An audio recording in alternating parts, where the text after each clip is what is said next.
Hey, what's up, soldiers? My name's Greg FPS, the Zombies Extraordinaire, and today what I got for you guys is my Toten review. Now, I wanted to wait a week so that I could have a really good grasp on everything that the map has to offer, so that's why it didn't come out right away. What I want you guys to do is drop a like on the video and comment down below what you like about the map the most. Is it the Easter egg? Is it the Wonder Weapon?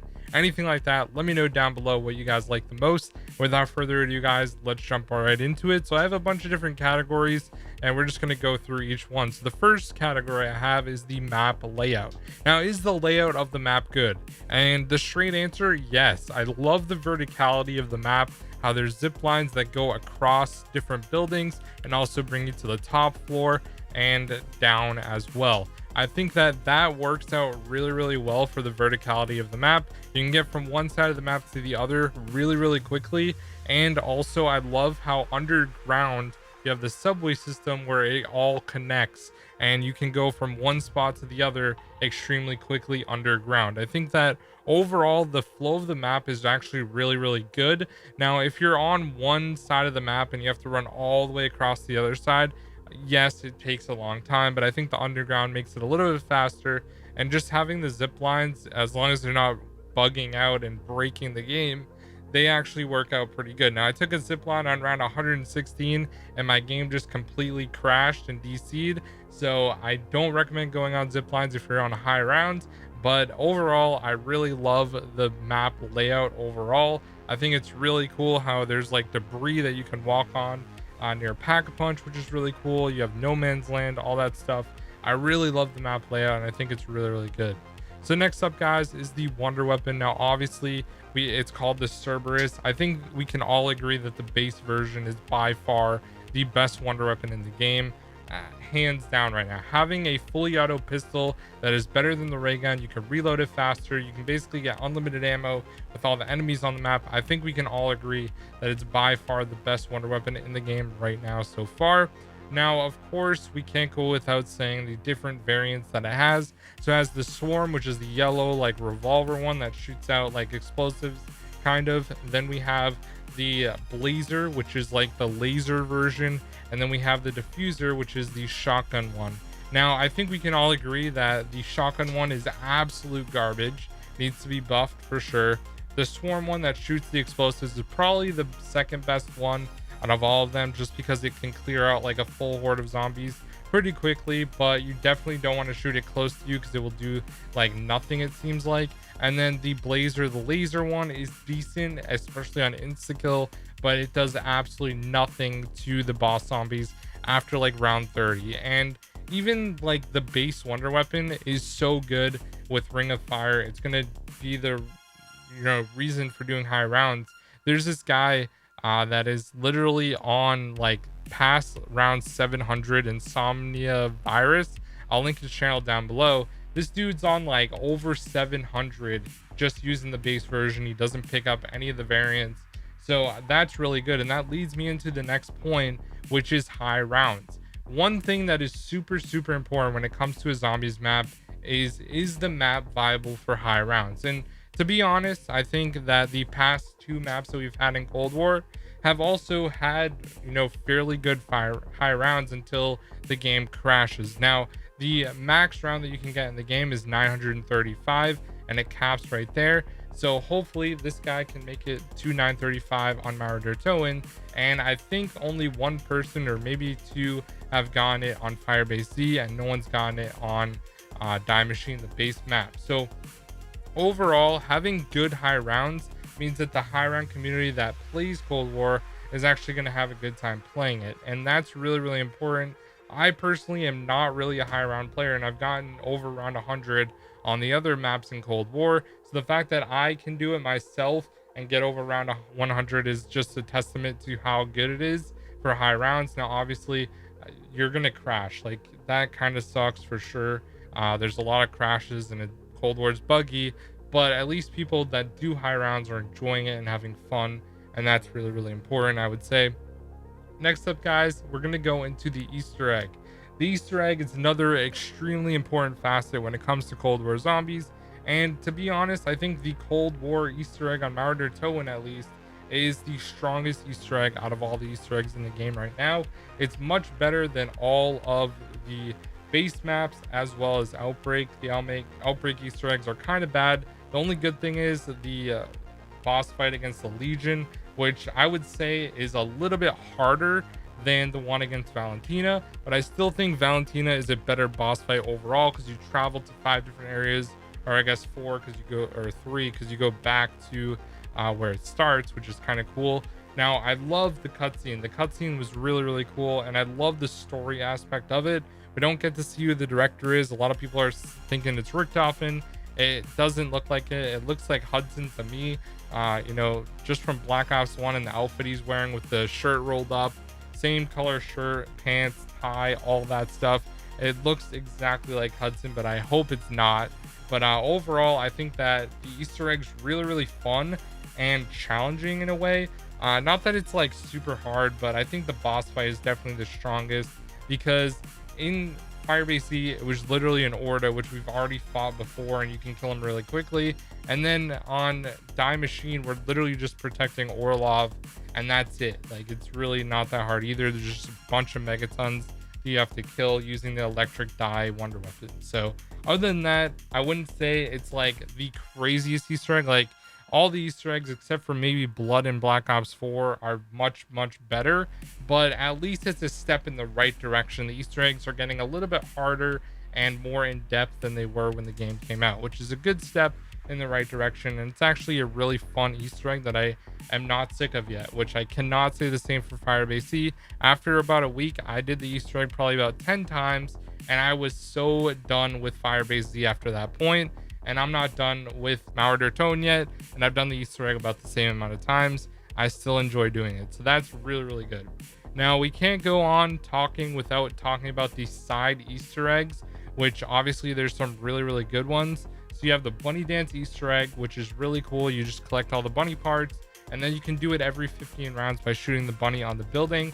I think that is really cool, and the fact that they have a calling card to actually get like the best reward from that, I think works really well. I don't think that it's too bad. I like that there's a calling card like that. Some people just get really unlucky and they haven't had a chance to actually get it yet, but you get the wonder weapon, which is cool and all that stuff.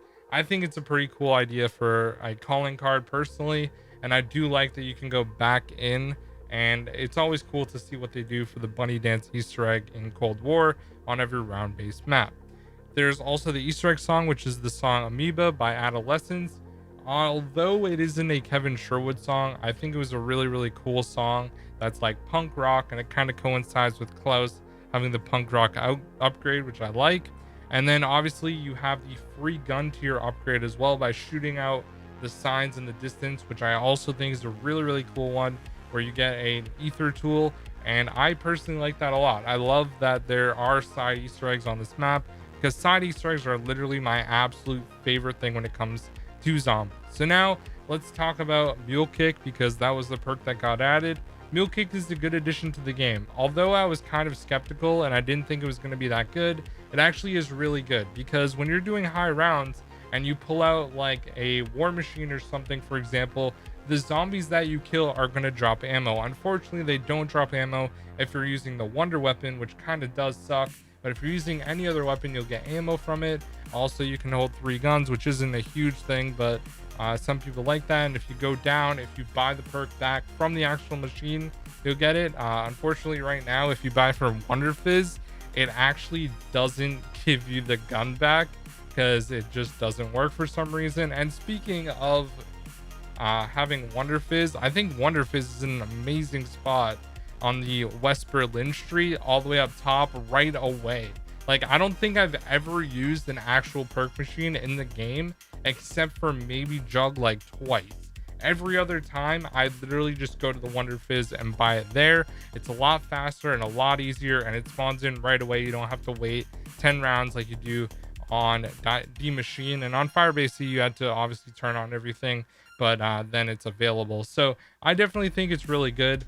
Turning on power is kind of annoying, where you have to kill the Tempest and you have to like go to the power switch to actually flip it and then realize that it doesn't work, and then you have to kill the Tempest. You can usually kill one before you turn on power anyways, but I just think that's stupid. It's really, really repetitive right now, just going to power every single time and flipping the switch, and it doesn't work, and then you have to get the fuses. I think that's really, really redundant and annoying. Maybe like the first game you have to do it, but after that the fuses are available or like easier to grab or something would work. But they're not going to do that. They're going to keep it the same. um so the side Easter eggs are really, really good. I like them all. And I also do think Mule Kick is good for what it does. I wouldn't say it's like groundbreaking. Buying two things is really, really nice, like buying two decoy grenades. One thing that I really don't like though is the Gersh device. You can only buy one of them. It doesn't hold two, and 2,000 low tier salvage is absolutely ridiculous. It is not worth that at all. I've used it once, and it's because I picked it up off the ground. It is 100% not worth buying at all. Decoy grenades are so much cheaper and so much better, and I just don't think they're worth doing it. They need to change that to 1,500 at least, or at the most. Maybe make it like 1,250 or something, and you need to be able to hold two of them. Otherwise, it's just something no one is ever going to buy, and it's kind of just a waste of a slot on the build table, and I don't think it's worth getting. So they definitely need to fix that as well. That's one thing that I'm not a huge fan of. But that's enough about Mule Kick. Let's get into Klaus. Klaus is a really cool addition to the map, although he's super annoying when you're doing Easter egg steps and he just literally like doesn't go where you want him to, or he's too slow and then wants to take a rest or whatever to recharge his battery. That's really, really annoying. I think that Klaus is a really cool idea, and I like that he's like a main part of the Easter egg where you have to upgrade him and he stops the train. All that stuff is really, really cool. But I like his attitude a lot. He's just like pissed the entire time, which is absolutely hilarious. And then the fact that you can upgrade him to like the emo character basically, and then the Mohawk version, I think is really cool that you can upgrade him as well. I really do like that. I personally think that's great. And I forgot to talk about the free Wonder Weapon quest that you can do as well. I think that that's really, really easy to do, and I love how easy it is compared to the other maps. Although the other maps are fairly easy to do now that we know how to do them exactly, I do think that it's the best free Wonder Weapon quest that you do, because you just have to get the flashlight from getting Klaus to punch the locker, which is really easy to do, and then just find the 3 numbers and you're ready to go. So I like that a lot. And I also like that the zombies don't attack you when you're entering the combination into the safe. I really, really like that in room 305. I think it's cool that you break down the wall and all that stuff. So Treyarch did a really, really, really good job with Klaus, and I love the quest to get the free Wonder Weapon as well.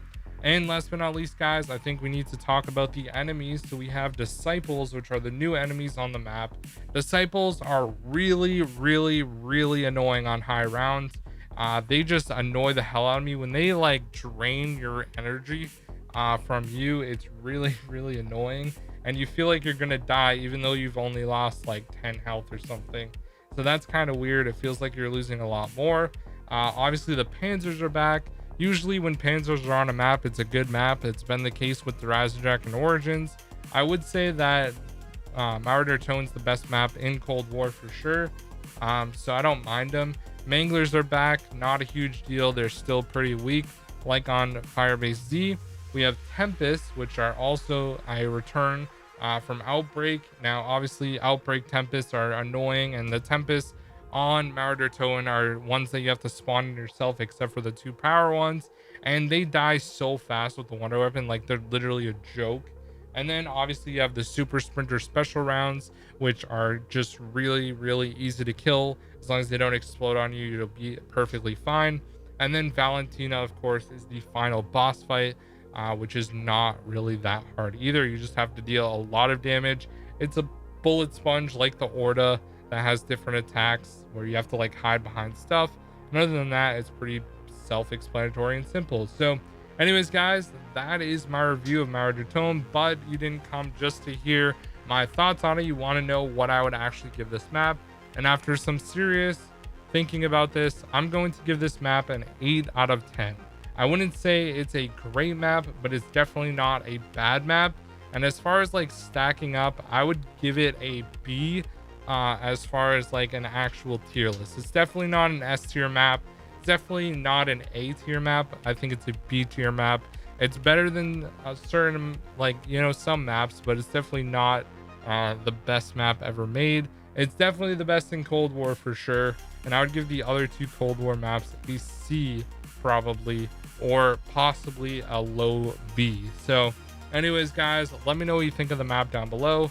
My name is CRBR-S, the Zombies Extraordinaire, and I will see you guys in the next one. Peace out.